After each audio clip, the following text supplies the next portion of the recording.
I don't mind they describing from their vocabulary. Mm-hmm. And well, the other way around, some artists knowing technical things. So those people sometimes say, oh, that's too much, 2 kilohertz, bring it down 3 dB. Okay. Yeah. So if somebody said that, and I'm kind of forced into do that because it's technical. So 2K, 3 dB down. Right. And even some people said at the QLab 1.0. Mm-hmm. So I'm forced into do that or bring this up to 1.5 dB. What else you can do to bring it 1.5? Because Right. he said that. Right. Right. I mean, But I rather hear some people saying, I need a little more presence on my guitar. mm-hmm. Or it's too muddy. Make it clear. Oh, people using all kinds of expression to describe what they wanted.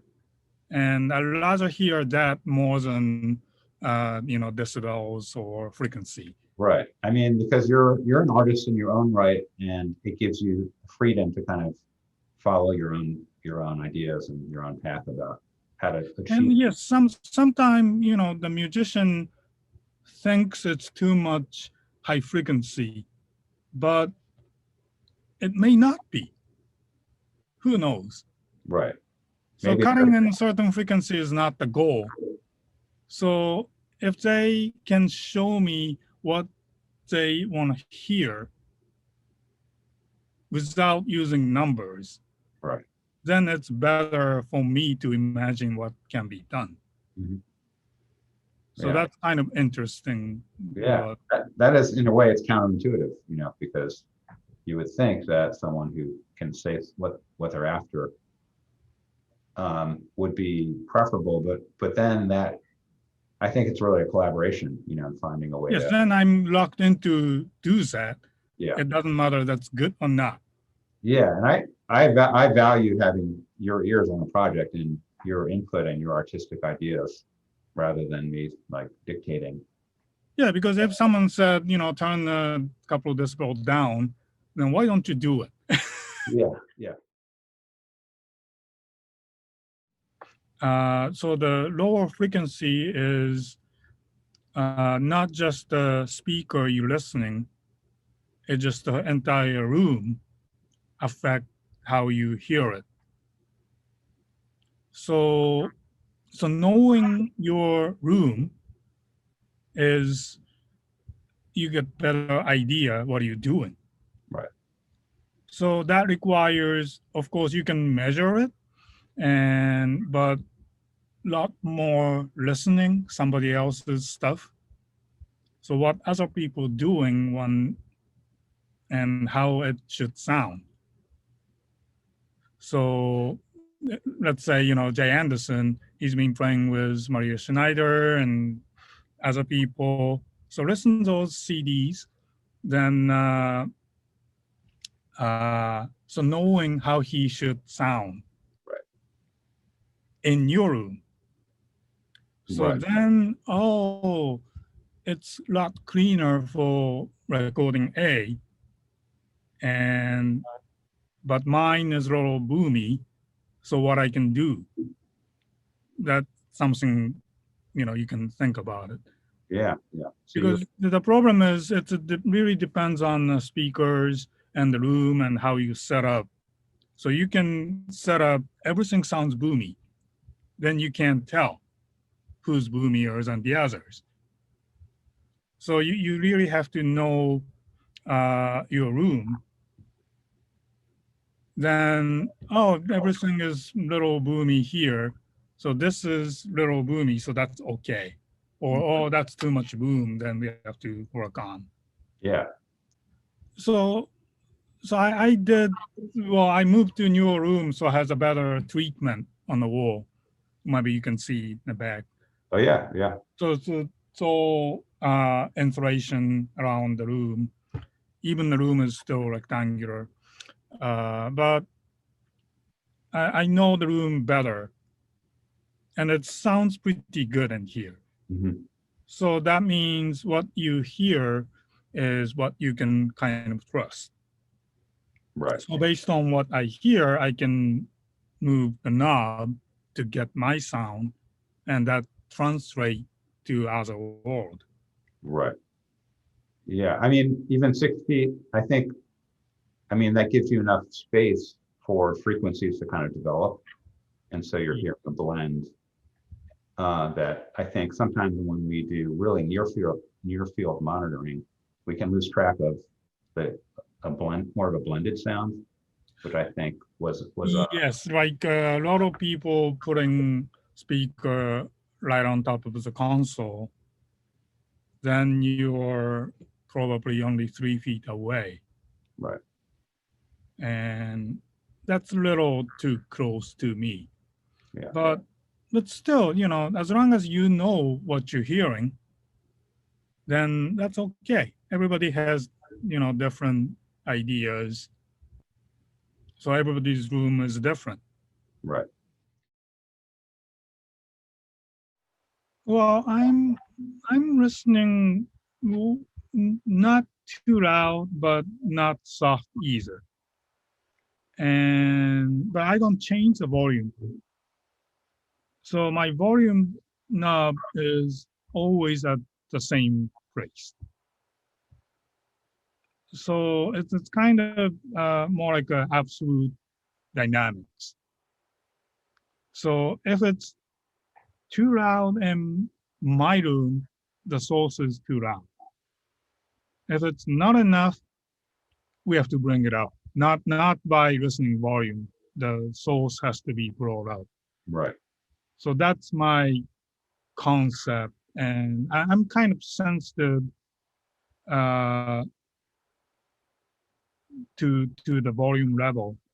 So if somebody else is adjusting the volume, then I'm really get confused. So that's why it's always at the same place, so I can judge loud or soft. Right. Is that true for different like genres of music? So if you're suddenly doing orchestral music or R&B or that No, the same. you leave it the same place. Yeah. Leave it same place Okay. because this is my workplace. I'm listening uh, to make a decision, not enjoying myself by listening. Yeah. Yeah. So that's why it's always at the same place. Yeah. That's a great way to approach it. Yeah. So you have a sense of sort of like a baseline as to where things should kind of sit in terms of their overall levels, just by keeping that locked in. Yeah.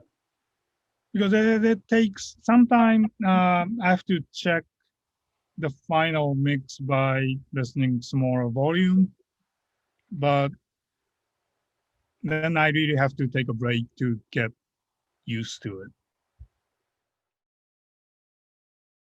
Uh, Ease of use Okay. and good sounding. Yeah. Uh, so that's I care the most. So let's say the plug-in EQs. Mainly, I use either the Sonax Oxford EQ or the MDL, the George Massenburg EQs, MDR, I guess. I don't quite remember the name anymore, but those two I use the most, Okay.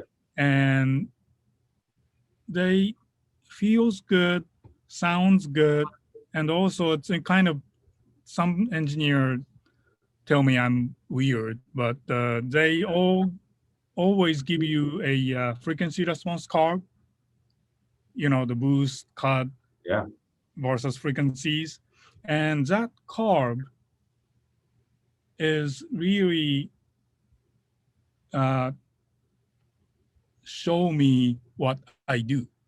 So in Right. other words, if I boost some highs, then carb tell me, then what I hear just matches to the display.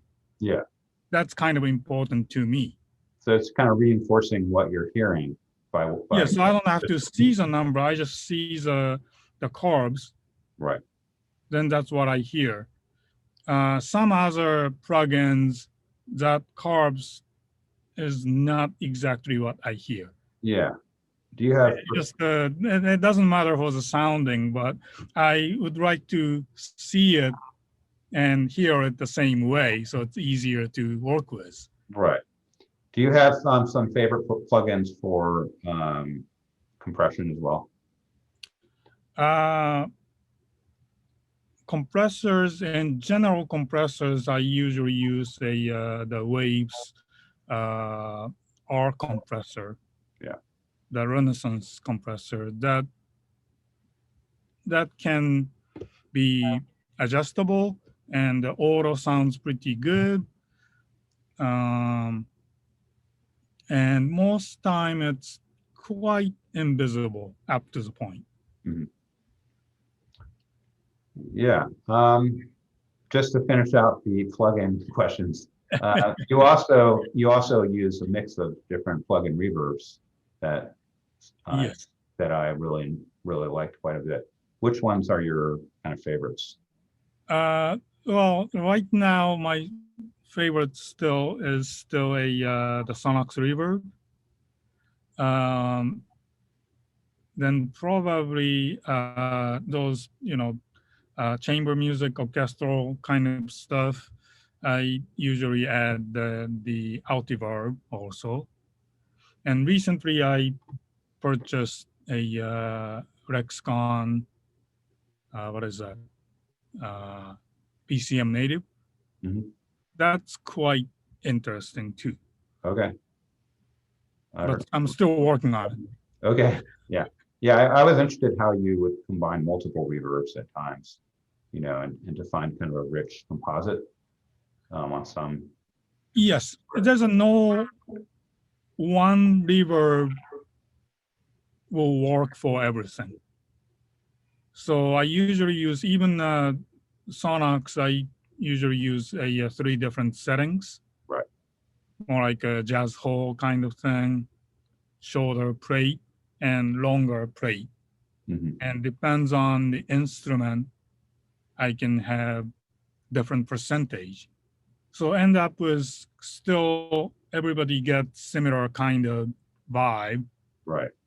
but the drums or percussive stuff little more on the shorter side plate Hmm. than the horns and the strings get the other way around. Okay. But still a little bit of everything kind of.